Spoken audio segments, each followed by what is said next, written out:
చేసి నిద్రించాను అన్నారు.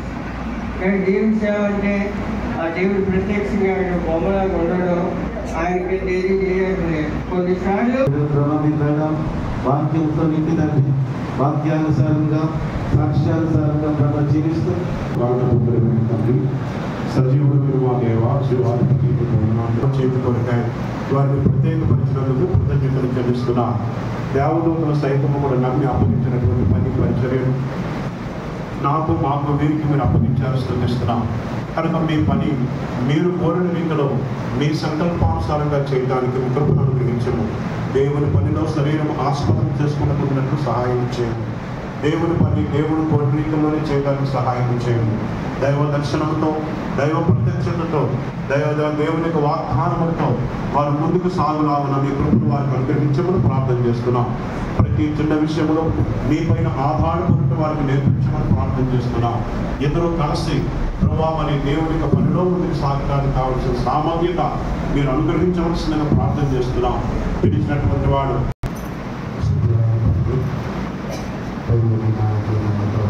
రాసులందరితో కలిసి అయోధ్యాదాసులు నేను కూడా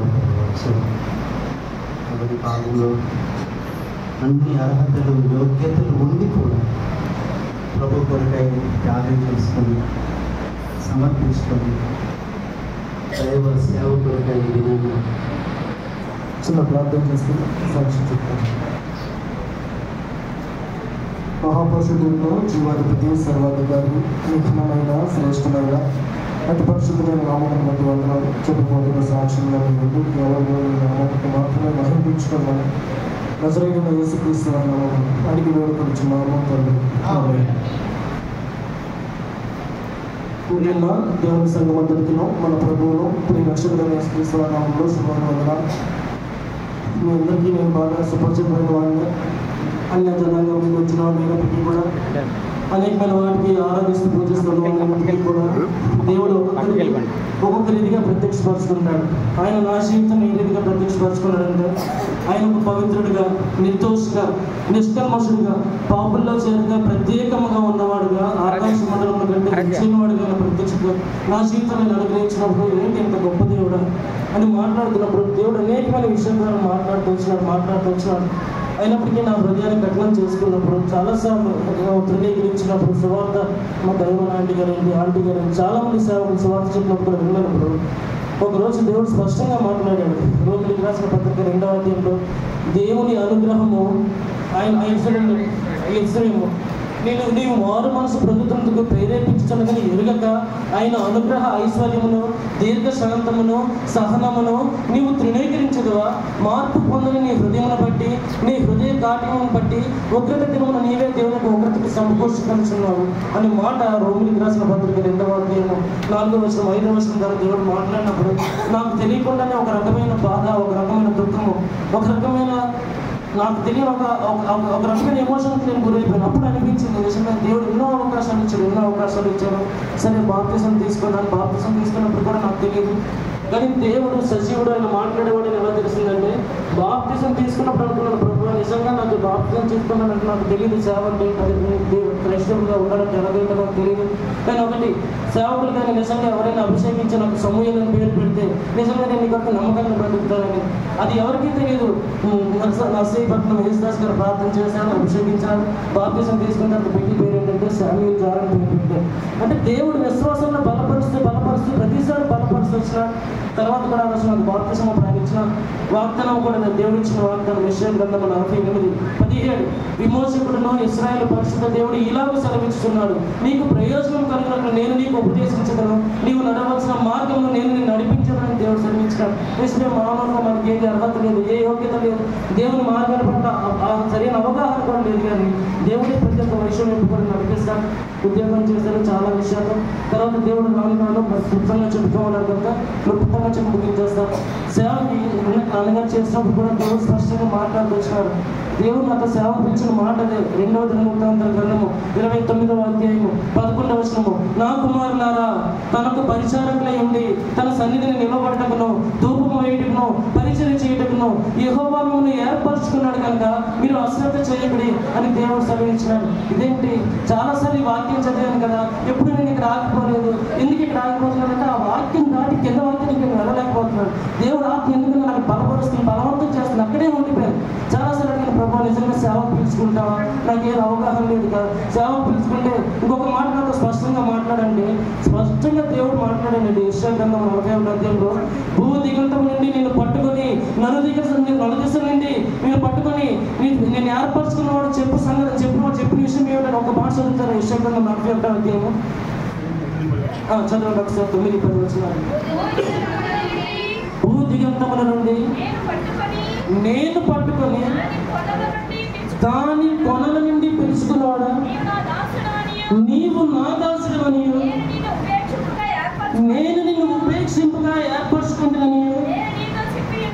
ఎవరు చెప్పారు అన్నమాట? ఇంకెందుకు నీకు సందేహము, ఇంకెందుకు నీకు అవమానము, అనుమానం ఎందుకు? దేవుడు ఆ మాట మాట్లాడుతున్నప్పుడు ఆ చెవులో ఉంటుంది, నీతి అను నా దాక్షిణ్య హస్తంతో నేను నిన్ను ఆడుకుంటాను.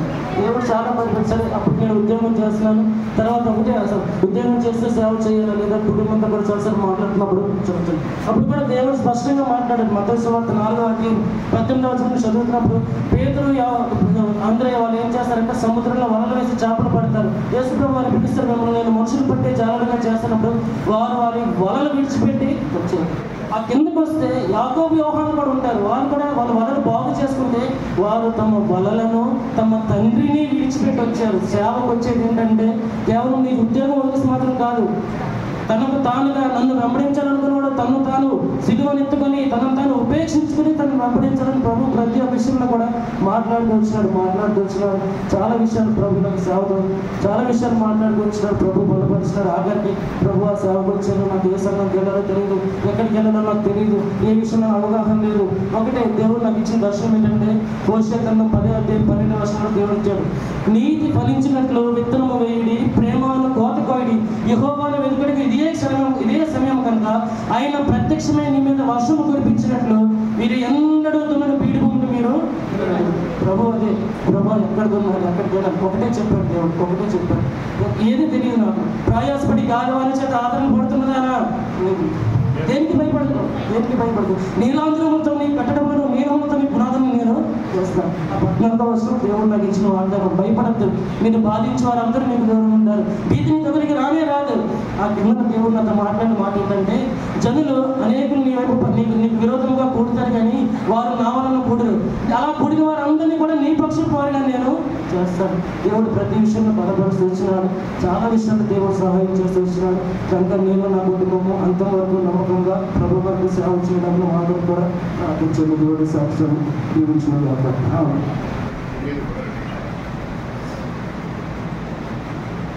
అది మా అనుభవాలు కాబట్టి మీరు కూడా మరి ముందు కూడా తాను చెప్పడానికి భయపెట్టి వస్తుంది, ఏడుస్తుంది. కానీ సేవ కొరకు తన భర్త ఉద్యోగాన్ని విడిచిపెట్టి తీర్మానం చేసుకున్నాడు. తను ఏకీవించడం బట్టే ఈ దినం ఈ కార్యక్రమం జరుగుతుంది. కాబట్టి వారిచ్చిన సాక్ష్యాన్ని దేవుడు విన్నాడు. మీరు మనుషులు పిలిస్తే రాకూడదు, ఎవరు పిలిస్తే రావాలి, దేవుడు పిలిస్తే రావాలి. దేవుడు వెళ్ళమన్న స్థలానికి వెళ్ళాలి, కష్టమైన నష్టమైన. అది మా అందరి అనుభవం. అనుభవాన్ని బట్టి మేము మా అనుభవాన్ని పంచుకుంటున్నాం. రేపొద్దున ఏ పరిస్థితులు వచ్చినా ప్రభు మీద ఆధారపడాలని మన దైవజన భక్తింగ్ గారు కూడా ఆయన నేనే తీసుకున్నాడు కనుక ఎవరి సపోర్ట్ లేకపోయినా ప్రభు సపోర్ట్ ఉంటారు. మనుషులు రిపోర్ట్స్ ఇస్తారు కానీ దేవుడు సపోర్ట్స్ ఇస్తారు. అందుకొరకనే ఇది మొదలుకొని నీ జీవితంలో మరణం వరకు నమ్మకమైన పరిచారకుడిగా ఉంటూ సాగాలి. 1 తిమోతి 1వ అధ్యాయం 12 పూర్వం దోసుకును హింసకును హానికరుడైన నన్ను తన పరిచర్యకు నమ్మకమైన వారిగా ఇచ్చినందుకు దేవుడిస్తాను. ఇప్పుడు తిమోతి గారు మరి ప్రభు సేవ చేసేవాళ్ళంటే ఖచ్చితంగా దేవుని పిలుపు ఉండాలి. అది సత్యభావం నుండి విన్నాను, నాకంటే సంతోషం. ఎందుకంటే వివరించాలంటే బోల్డ్ వివరిస్తుంటున్నాను, కానీ అందరూ వెళ్ళిపోవడానికి చూస్తుంటే మనం వివరిస్తుంటే ఎలా చెప్పండి, అర్థమైందా? కనుక చాలా శ్రద్ధకినాడు. కొంతమంది ట్రైనింగ్ అయ్యి సేవకుడు ఇలా తరలు కట్టుకారు. ఒరిజినల్ వాళ్ళు ఏం అడుగుతారో తెలుసా? మరి తను చెప్పేసరికి నేను అడగవలసిన నాకు పని లేదు. ఇది పిలుపు ఉందా? నెంబర్ 1 ఏ వాక్యం ద్వారా పిలిచాడు అవన్నీ కూడా ముందే చెప్పిస్తాడు. అలా అడిగి చూడండి, కొంతమందికి ఏమి ఉండదు. సేవకుడు, రెవరెండ్, ఎన్నో డిగ్రీలు ఉంటాయి.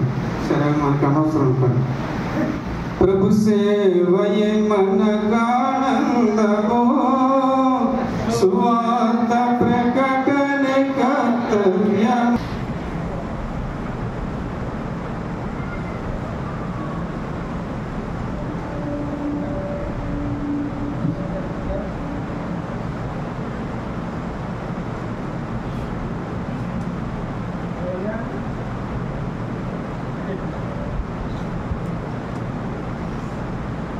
ప్రేమ నమ్మకం కలిగిన పరమ తండ్రి, కృప కలిగిన దేవ తండ్రి, నీకు స్తోత్రములు చెల్లించుకుంటూ వస్తున్నాం తండ్రి. లోకంలో జీవించిన అనేక షరతులు వెలుగులోకి తీసుకొచ్చి మీ నాయన సాగిపోవడానికి నీ కృప ఇచ్చినందుకు స్తోత్రం. దయగల తండ్రి, కృప కలిగిన ఆయన నీకు వందనాలు. అలాగే పాపను బట్టి కూడా మీకు వందనాలు, స్తోత్రం చెల్లించుకుంటూ వస్తున్నాం, చేసుకుంటూ వస్తున్నాం, అభిషేకిస్తూ వస్తున్నాం. దేవా, మీకు వందనాలు, స్తోత్రాలు చెల్లించుకుంటూ వస్తున్నాం. బిడ్డలు దీవిస్తూ ఒకలా పుష్కల వలె మీ సేవలో సాగిపోవడానికి ఇచ్చినందుకు స్తుతిస్తూ నజరేయుని యేసునామములో ప్రార్థిస్తున్నాను తండ్రి. ఆమేన్.